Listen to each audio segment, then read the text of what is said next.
Una de las historias más apasionantes en el deporte mexicano la protagonizó a lo largo de más de 2 décadas el único representante de nuestro país que fue capaz de ganar en todas las competencias internacionales en donde participó. Un legado impresionante que se reúne bajo el nombre de Ernesto Canto, el inolvidable marchista mexicano, campeón mundial y olímpico de los 20 kilómetros. A Ernesto Canto se le deben de acreditar 2 de las asignaturas más importantes a las que puede aspirar un deportista: haber sido el primer campeón mundial de atletismo para México con su medalla de oro conquistada en Helsinki en 1983 y haber consumado el doblete histórico luego de su excepcional victoria en los Juegos Olímpicos de Los Ángeles en 1984. Sin duda, el discípulo más sobresaliente del extraordinario maestro Jerzy Hausleber, Canto supo hacerse respetar en la era de los titanes, cuando compartió la pista con los también campeones olímpicos Raúl González y Daniel Bautista, al tiempo que dejaba para siempre grabado su nombre con letras de oro entre los grandes ídolos del deporte mexicano.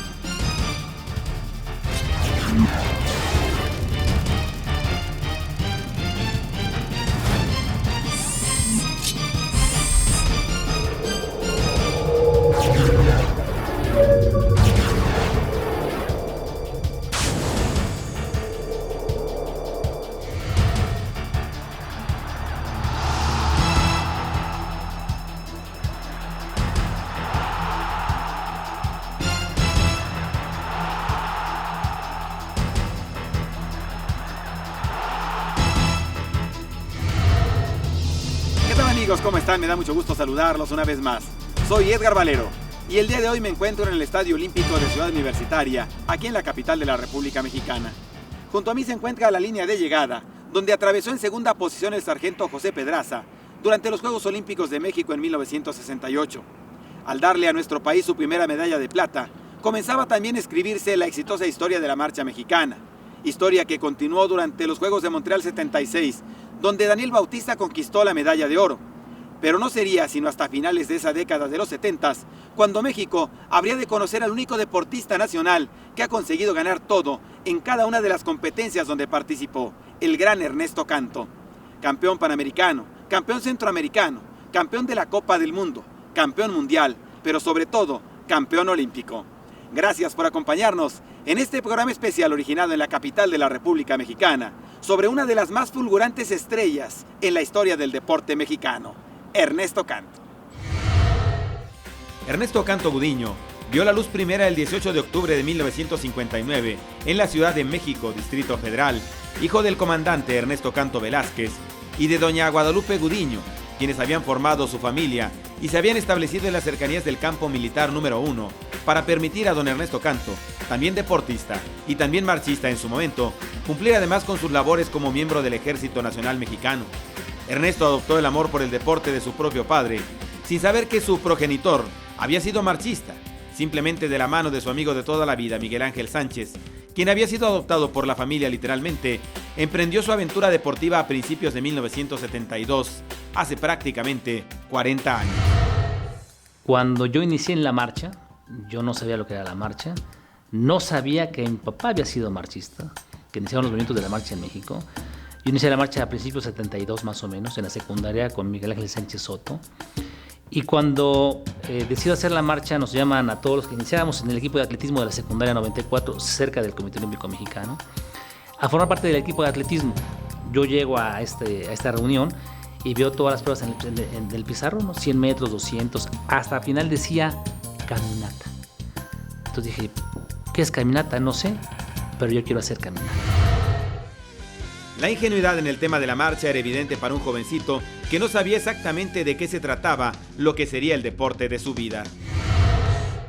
Y decía el maestro Miguel Ángel, los que quieran hacer carreras de este lado y los que quieran hacer marcha de este lado. Y yo me preguntaba, ¿y caminata dónde es?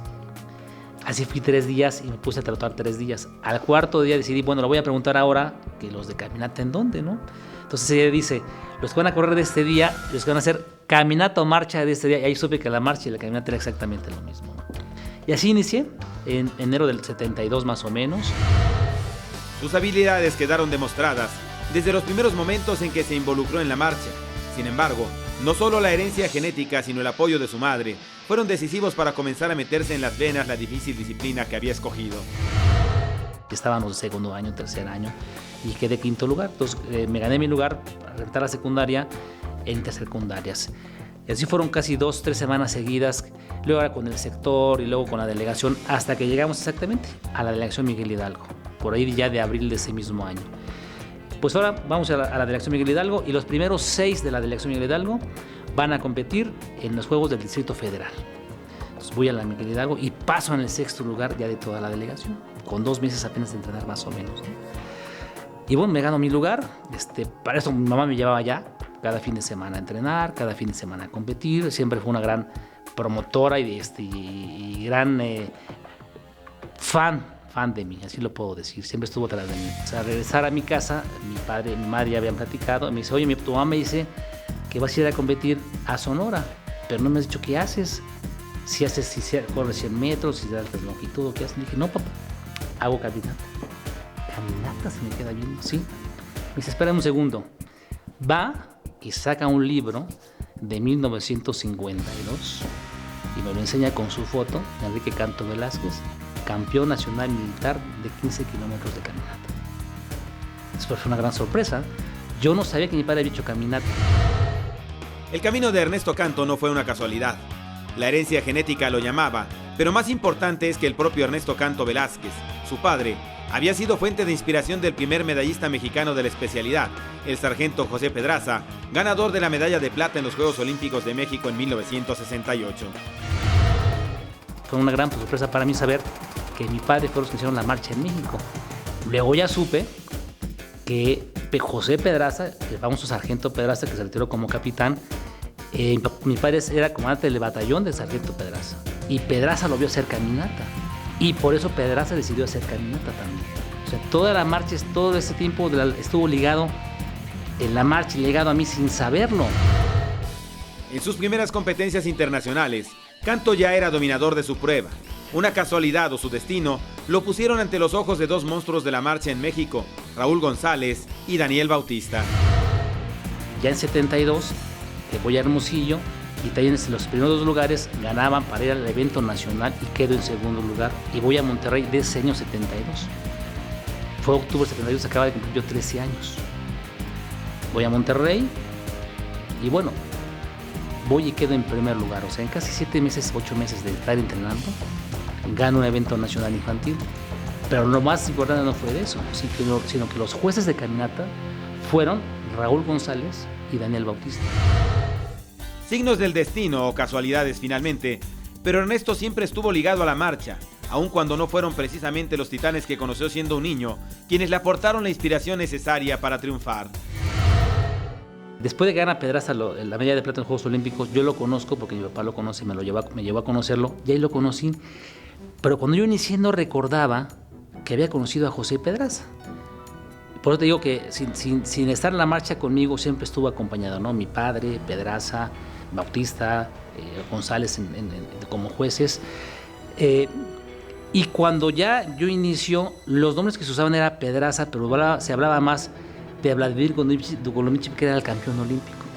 Y con los que yo entrenaba, los escuchaba decir, no, yo soy Golomichev, no, yo soy Pedraza, no, yo soy Smaga, había también los alemanes, ¿no? Stadtmüller, entonces yo escuchaba más esos nombres que a Pedraza, ¿no? Entonces yo decía, caray, pues no los conozco. Y poco a poco fui conociendo quiénes eran, que había sido el campeón olímpico, los campeones del mundo, récords del mundo.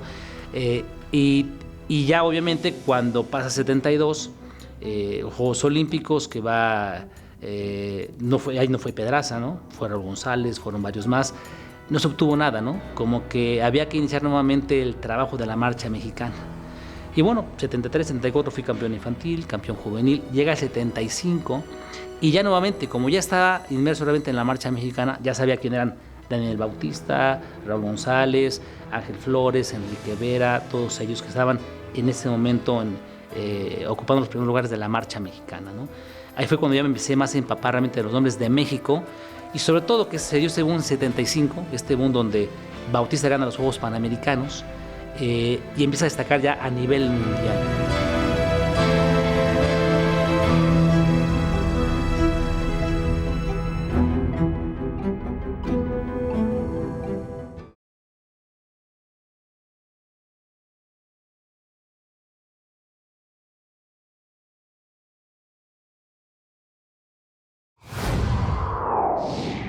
A pesar de la influencia positiva que le generaba inquietud a Ernesto Canto, no fue sino hasta que se integró al equipo de Jerzy Hausleber, quien había entrenado a Pedraza para su conquista de México 68, que ese valioso mineral en bruto comenzó a ser pulido para convertirse en la más preciosa piedra que haya tenido jamás la marcha mexicana. Yo lo conocí, por supuesto, desde el 72-73 que empecé a entrenar. Yo sabía que ahí estaba Hausleber entrenando con estos que eran los más importantes de la marcha mexicana, ¿no? Bautista, González, y ahí estaba. Yo lo veía a lo lejos como una aspiración, ¿no? De algún día entrenar con él.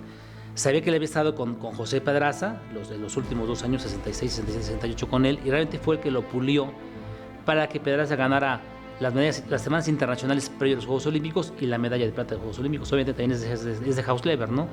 Y aquí hubo un pequeño cambio de generación, pero ya hablamos a partir del 76, bueno, ya vemos cómo Bautista destaca, y sí, yo lo veía a lo lejos, como una aspiración de decir, algún día voy a entrenar con él. Pasan los Juegos Olímpicos de 76, y a México lo invitan a los 50 años del Giro de Roma, de caminata. Ya es una caminata de hace mucho, imagínate, ya van para los 80 años, ¿no? Y se hace un selectivo donde, a pesar de que Bautista era campeón olímpico, Raúl González era 5º lugar olímpico, se hace una competencia, gana Bautista, 2º lugar Colín, 3er lugar Ángel Flores, y yo quedo 4º lugar. Le gano a todos los demás. Recuerdo que en el kilómetro 15 rebasé a Raúl González y él se quedó. Entonces, bueno, ahí fue muy importante para mí, porque a pesar de que tenía 16 años, sentía que él estaba ganando un atleta que era 5º lugar olímpico de hace unos meses. O sea, no habían pasado años, pero habían pasado meses, ¿no?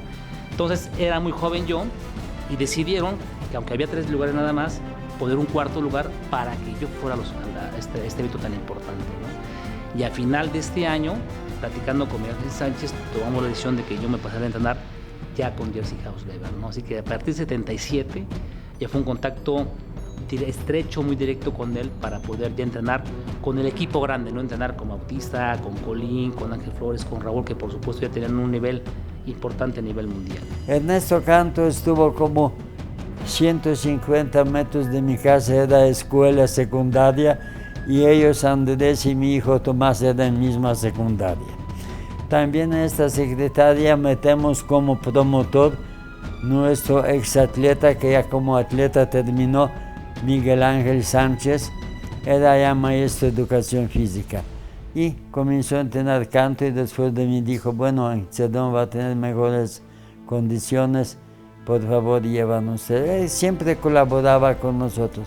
Y Canto tenía muy natural y muy correcta preparación. Uno de los momentos de más profunda enseñanza para Ernesto vendría luego de que la marcha mexicana parecía entrar en crisis.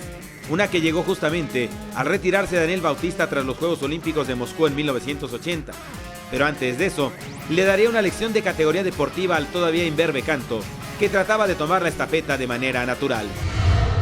Previo a los Juegos Olímpicos, en Veracruz, en esta competencia, estuvieron los rusos, los alemanes, los checos y los mexicanos. Era como un campeonato mundial o como unos Juegos Olímpicos, previo a Moscú 80.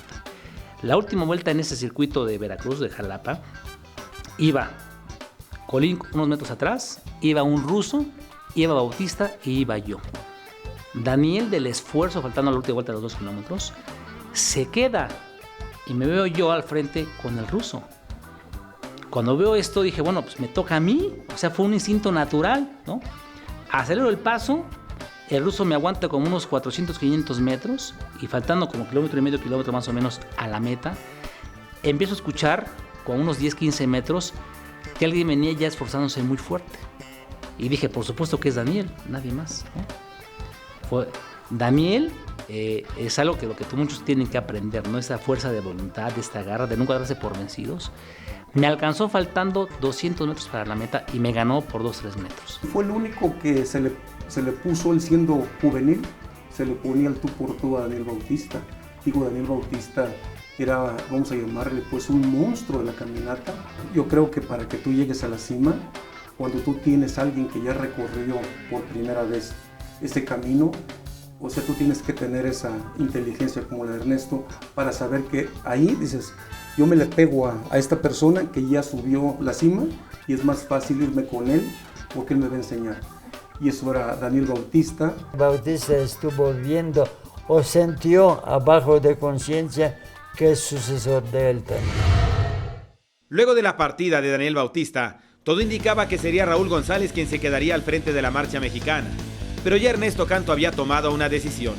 Él quería ser el relevo generacional del éxito obtenido por Bautista y que su lamentable descalificación en Moscú 80 había cortado el éxito de los discípulos de Hausleber, que para entonces dominaban en todos los ámbitos: campeones centroamericanos, campeones panamericanos, campeones de la Copa Mundial de Marcha. Pero vendría la hora de la verdad, luego del boicot norteamericano a los Juegos Olímpicos de Moscú en 1980.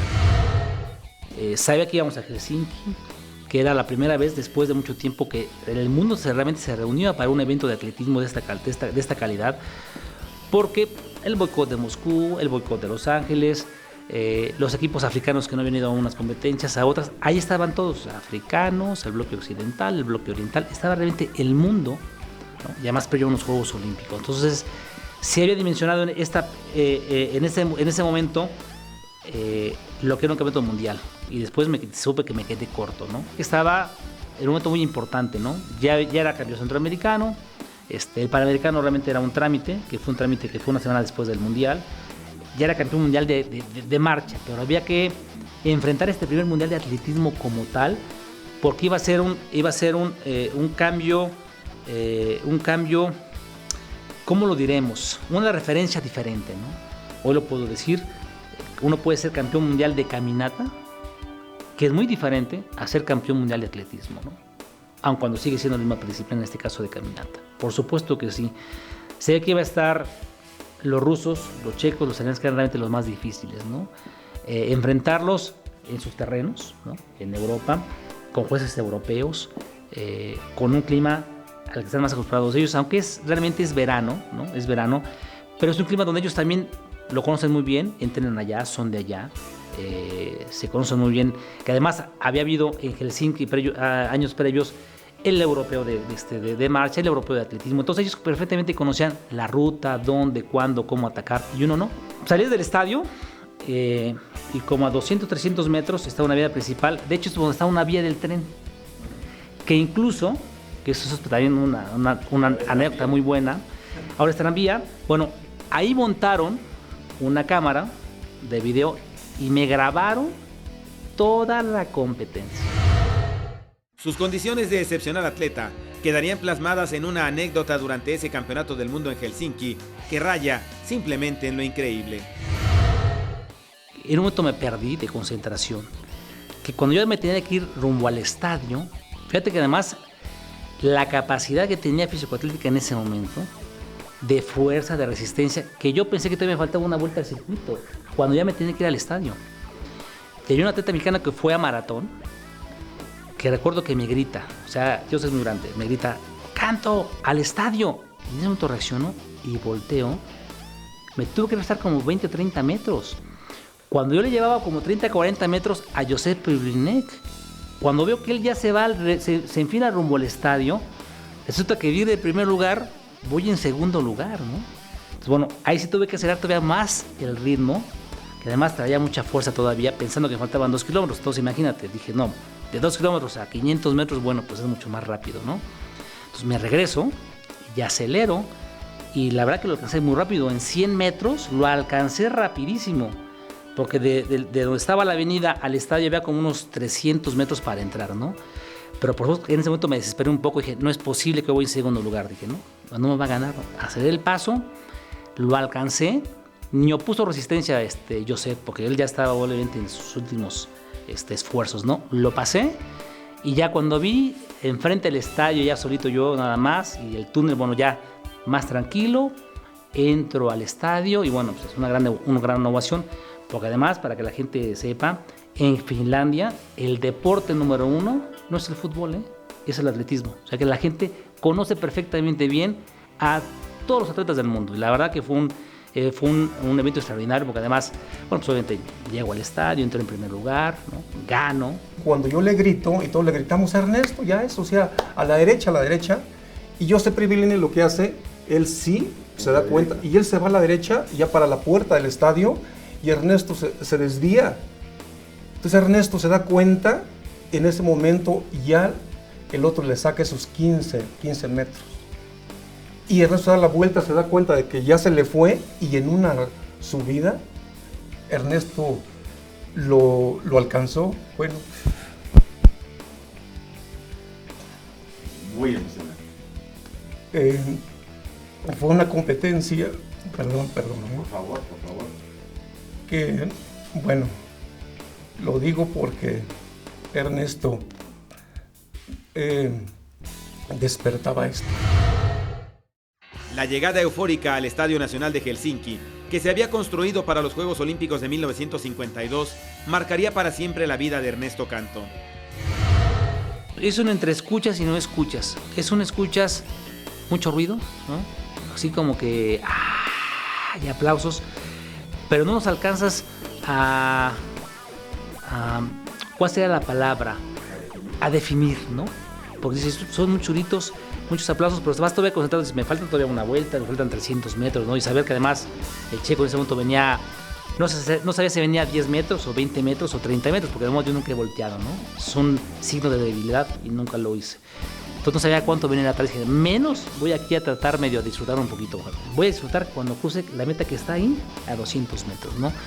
Esos últimos 100 metros son de un gran goce de saber que estás a 100 metros de tu meta, ¿no? Y sigues escuchando así, como a lo lejos, este gran sonido de del estadio, el alarido y los gritos, todo esto. Y sí es cierto, como que es un chip. En el momento en que cruzas la meta, se cambia de chip y escuchas todo perfectamente bien, ¿no?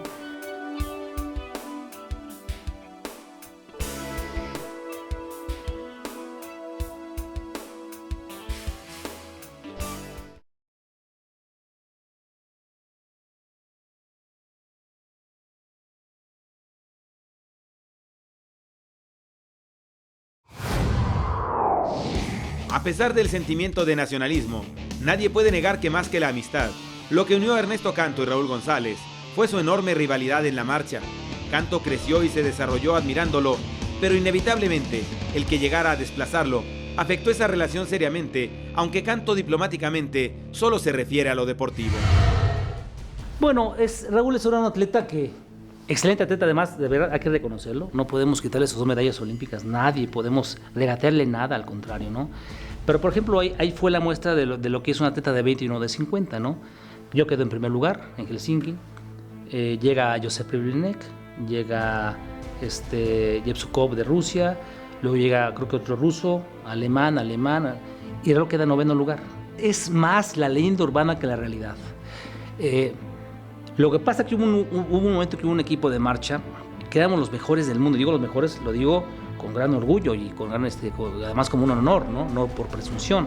Los mejores del mundo, donde estaba Bautista, González, Vera, Colín, yo, Bermúdez. Éramos los 3 o 4 mejores del mundo en 20 kilómetros y los 4 mejores del mundo en 50 kilómetros. O sea, había una gran supremacía en todo el mundo. Se dividían los equipos para no competir todos juntos a la misma vez. Un equipo que estaba compitiendo este fin de semana en Alemania y este otro estaba compitiendo en Italia. Y ganamos los 2 eventos con los mejores del mundo. Entonces, eso siempre hizo que hubiera una gran competencia y una gran rivalidad. Donde no hay pelea, donde no hay rivalización, si no hay resultados. O sea, no somos enemigos, éramos realmente contrincantes deportivos. Aun cuando entrenábamos juntos, tantos años entrenando juntos, concentraciones juntos, sabíamos el día de la competencia, a partir de cruzar la meta, y era cada quien. Al fin de cuentas es un deporte individual. Porque también se habla mucho de que es que hacen equipo. No es cierto. O sea, no puedes ser equipo porque a veces la condición del atleta no es igual del otro atleta. Tenemos que ser 2 atletas exactamente iguales, con la misma capacidad, con la misma resistencia, que es muy raro que se dé esto. En otros deportes se puede dar porque la velocidad es tan grande como en el ciclismo que sí.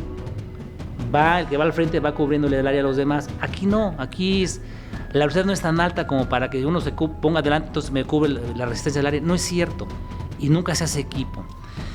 ¿Qué se hacía o se entendía por equipo? Que a lo mejor se veía 2 o 3 atletas mexicanos, donde había también 2 o 3 atletas rusos, alemanes, de otros países. Bueno, te sientes bien porque vas con tu compañero de equipo, ¿no? Y bueno, dices, pues ojalá me aguante más él, ¿no?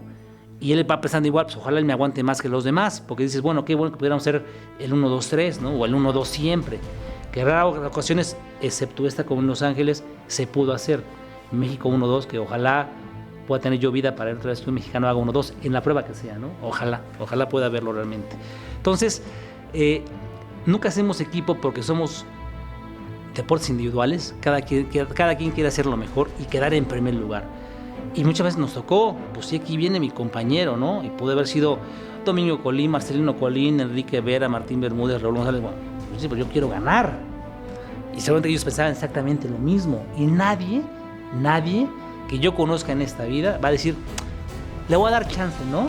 Ahora que él gane, yo quedé en segundo lugar. Y menos en un evento como Centroamericanos, Panamericanos, Mundial, y no se diga Olímpicos. Porque tú no sabes lo que la vida te va a deparar. Tú no puedes pensar en el mañana. El deporte es de ese momento. Si hay un solista, debe que tener alrededor coro. Lo mismo pasa en deporte. Y cuando el solista se acaba, siempre sale de coro un nuevo. Jerzy Hausleber significó mucho en la trayectoria de Ernesto Canto. El profesor se convertiría no solo en su entrenador, sino en su compañero, su amigo, su mentor, auténticamente su maestro. Muchas cosas, pero fíjate que yo creo que es como el padre, ¿no? El padre o la madre, cuando a veces sin decirte las cosas, con su manera de ser, las entiendes, ¿no? Con él llegué a platicar horas y horas, sobre todo en concentraciones, ¿no? Después de las 5 o 6 de la tarde que decías, bueno, ¿qué hago en Bolivia? Con el maestro Javier, ¿no? Le tocaba, salía, tomábamos un té, platicábamos y muchas veces no hablábamos del deporte, hablábamos de la vida. Pero donde me di cuenta muchas veces que la vida va ligada con el deporte. Bueno, no que el deporte sea la vida, vaya, sino que tiene muchas similitudes, ¿no? Y cómo tú el deporte y la vida las puedes conjuntar tomando lo mejor que te pueda dar el deporte y ponerlo en tu vida, como la vida misma. Siempre platicamos.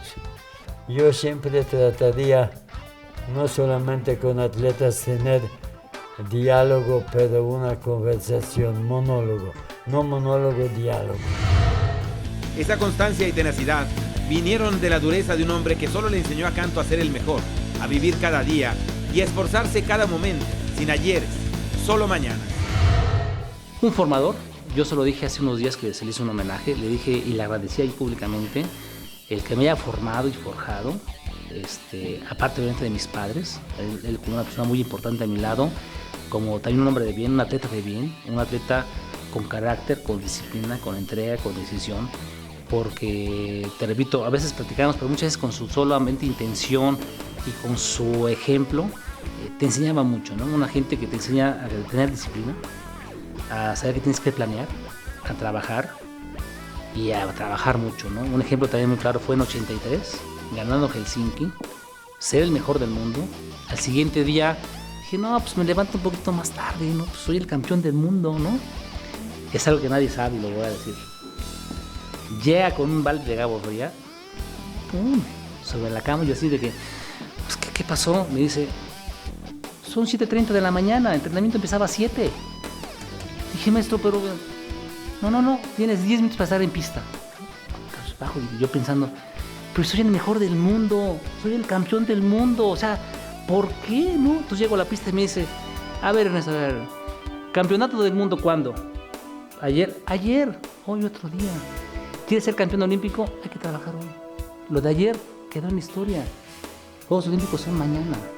Entonces, con ese tipo de cosas aprendes mucho de la vida, ¿no? Aprender que pues sí, eres el mejor del mundo, pero si quieres ser el campeón olímpico, pues tienes que empezar a trabajar desde hoy, no de mañana. Por eso cuando escuchan los compañeros atletas que dicen, no, ya es que vamos a tomar un descanso y el año que entra empiezo, dices, no, están perdiéndose en la vida, están perdiendo los eventos, ¿no? Nunca hay que dejar de entrenar. Digo, no quiere decir que tengas vacaciones, pero vaya, cuando hay que entrenar, ¿no? Y sí ganaste la competencia ayer, pero no por eso sentarte a descansar. Al contrario, tienes una gran responsabilidad mayor, que también te decía, Ernesto, tienes una gran responsabilidad contigo, con tu familia, con tu país. Es una gente que además te enseñaba a amar a México sin haber nacido en nuestro país, ¿no? Alguien que le dio a nuestro país muchísimo más que muchos mexicanos que nacieron aquí, que no le han dado nada. Él se lo ha dado, se lo dio a través de su conocimiento, a través de muchos marchistas mexicanos, no sé, 38 títulos mundiales, olímpicos, panamericanos, centroamericanos, de todo tipo. Entonces es alguien que te formó, que te forjó, que te hizo hacer lo que tenías que hacer. Siempre le dije, maestro, le agradezco porque me hizo hacer lo que tenía que hacer. Que eso también muchos atletas no lo hacen. El entrenador te dice, oye, hay que hacer esto, y todo el mundo, no, ¿y por qué no mejor no hacemos esto? ¿O por qué no hacemos mejor lo otro? Y siempre entendí que él era el entrenador, y si me decía que hacer 30, había que hacer 30, 40, 40, y nunca repliqué, porque sabía que me había puesto en sus manos y que él me conocía, y que si él sabía que tenía que hacer esto, lo tenía que hacer aunque me doliera en el alma, o aunque me dolieran los pies. Sabía que si lo hacía, iba a ganar, y ahí están los resultados. Recuerdo también en el 84, el 5 de mayo de 84, cuando hice récord del mundo. Previo, unos minutos antes de empezar la competencia, me llama Ernesto, ven, y me mete un baño que estaba abajo del ras y me dice, a ver, vete al espejo y pregúntate quién eres. Y así como sorprendido, ¿cómo que quién eres? Sí, eres tonto, o quién eres. No lo soy, maestro. Entonces, sal y demuéstralo. O sea, acciones así como ese tipo te enseñan. Salí, hice 5 récords del mundo. Récord del mundo de la hora, de 15 kilómetros, de las 10 millas y de 20 kilómetros. O sea, alguien que te hacía ver de lo que eras capaz de hacer. Porque él te había preparado y sabía que tenías esa capacidad de hacerlo. A lo mejor tú no estabas seguro de eso, pero con unos segundos antes decía, sal y demuestra lo que tienes y lo que sabes hacer. Te imbuía esa seguridad del que lo podías hacer, ¿no? Entonces, por eso yo le agradezco al que me haya hecho hacer lo que tenía que hacer y darme la seguridad, la confianza y el coraje de hacer hasta lo que estuvo en mi capacidad para lograrlo. Si usted tiene 19 o 20 años, a veces dice para maestro que ese viejo quiere y de todo modo gano, pero si hay que controlar lo mismo como usted hijos, no hay buenos y malos, ¿sí? Hay que tener control, casi trato como mi hijo deportivo. Además ya conocía familia, todo, conozco papá de él, conozco todos fondos.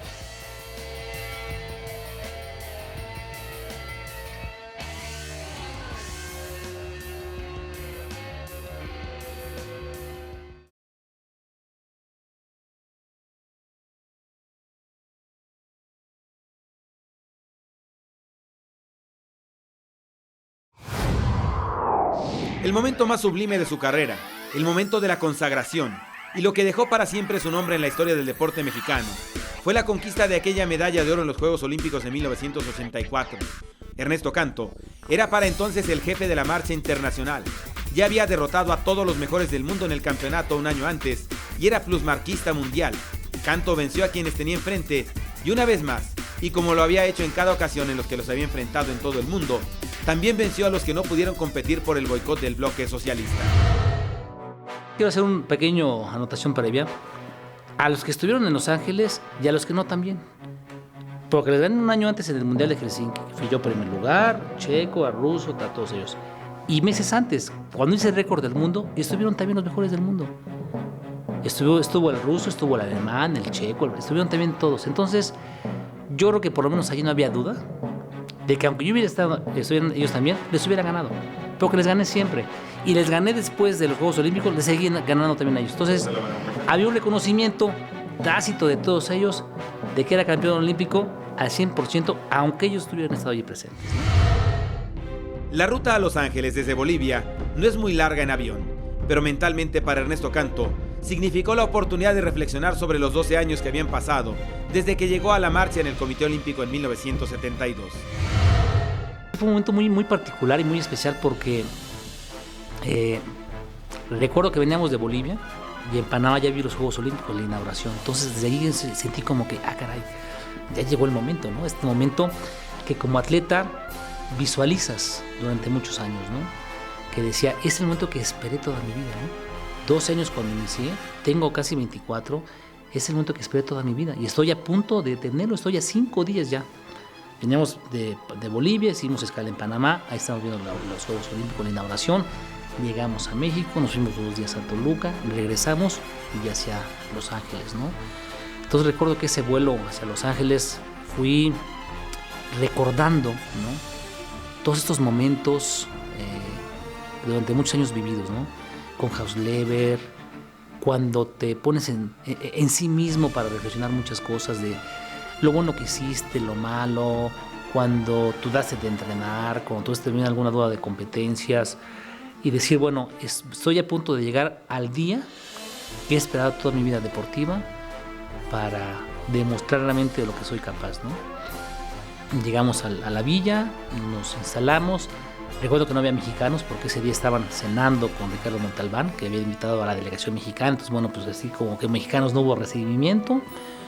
Llegamos a la villa, nos dormimos, nos paramos al otro día, un pequeño aflojamiento, porque el siguiente día era la competencia, ¿no?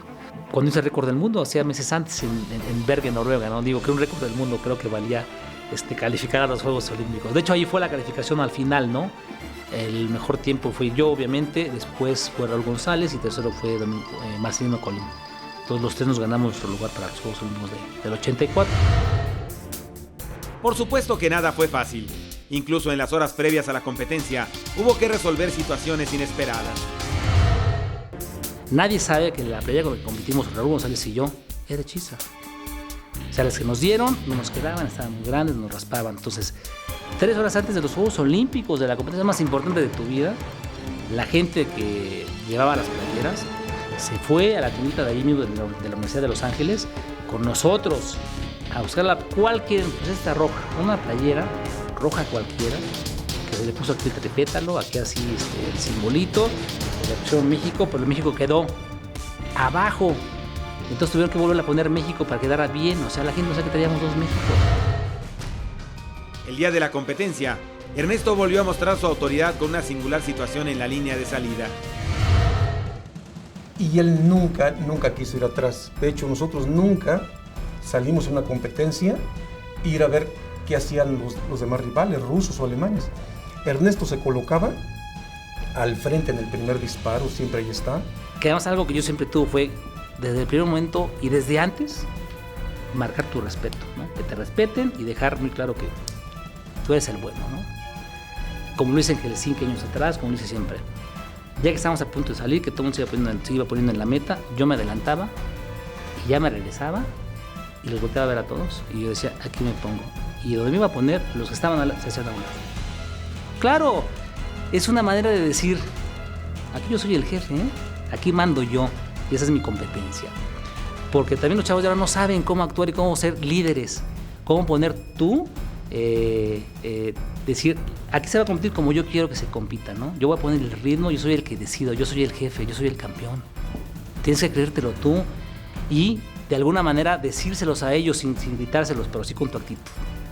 Y sí, dije aquí, y cuando me fui metiendo así, ellos se abrieron, me volteé y dije, es el momento que he esperado toda mi vida. Y voy a poner todo lo que tengo que hacer para ganar. O sea, no hay mañana, es hoy o nunca. Es aquí y ahora. El recorrido rayó en lo ideal. Ernesto había estado en Los Ángeles un año antes para visualizar la competencia, la ruta al éxito.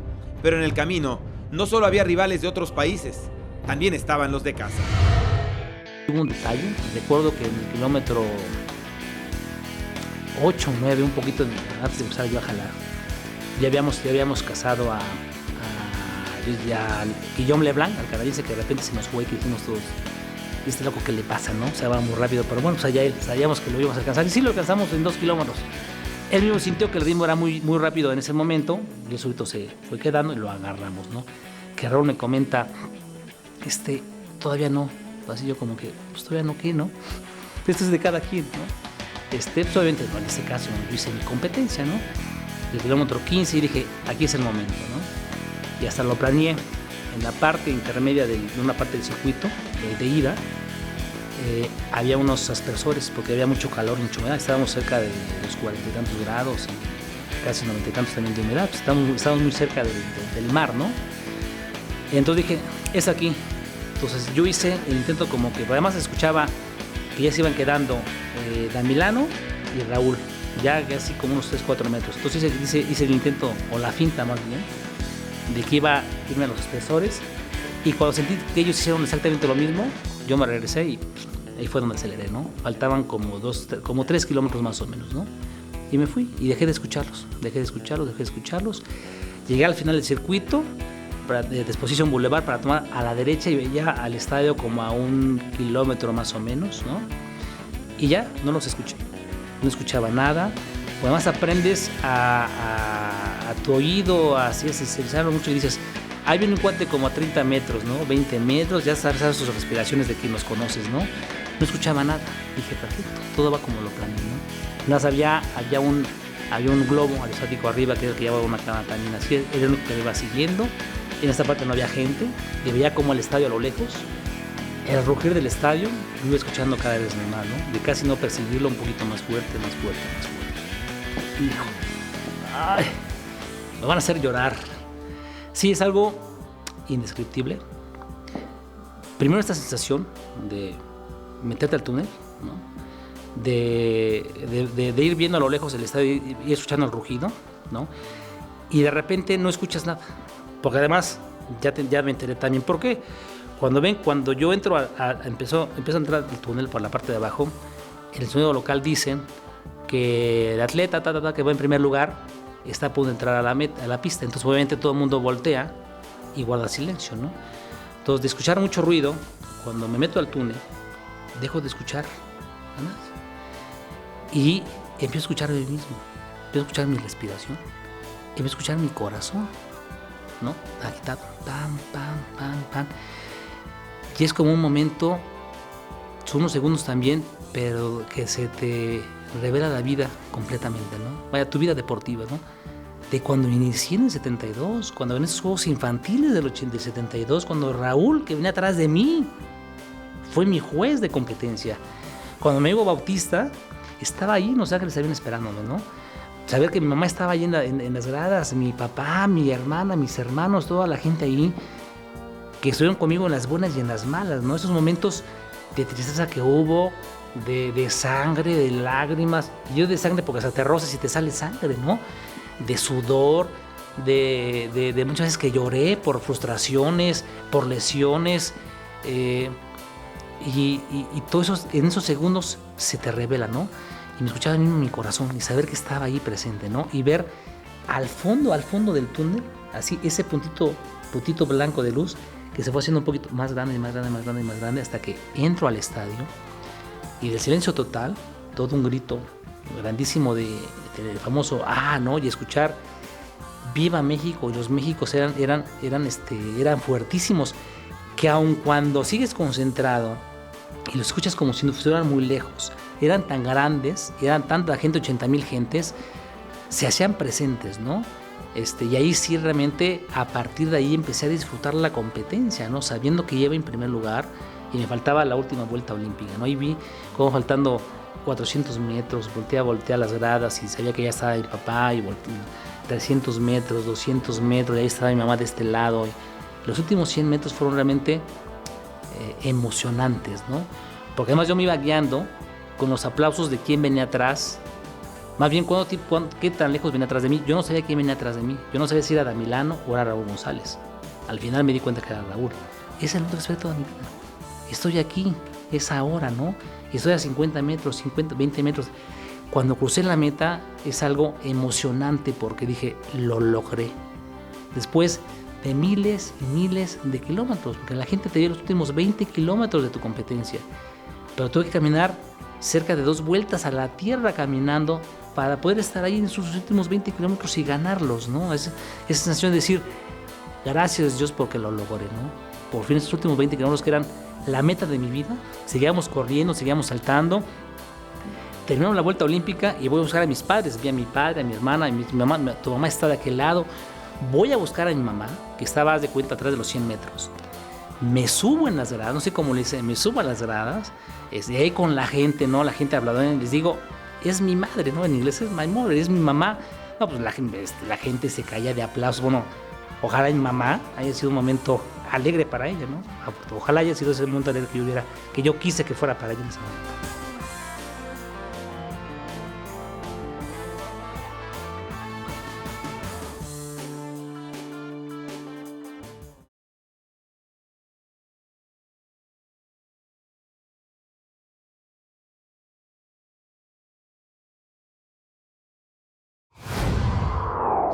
Para Ernesto Canto, Valió la pena el sacrificio de una vida para llegar a ser el único mexicano que lo ha ganado todo.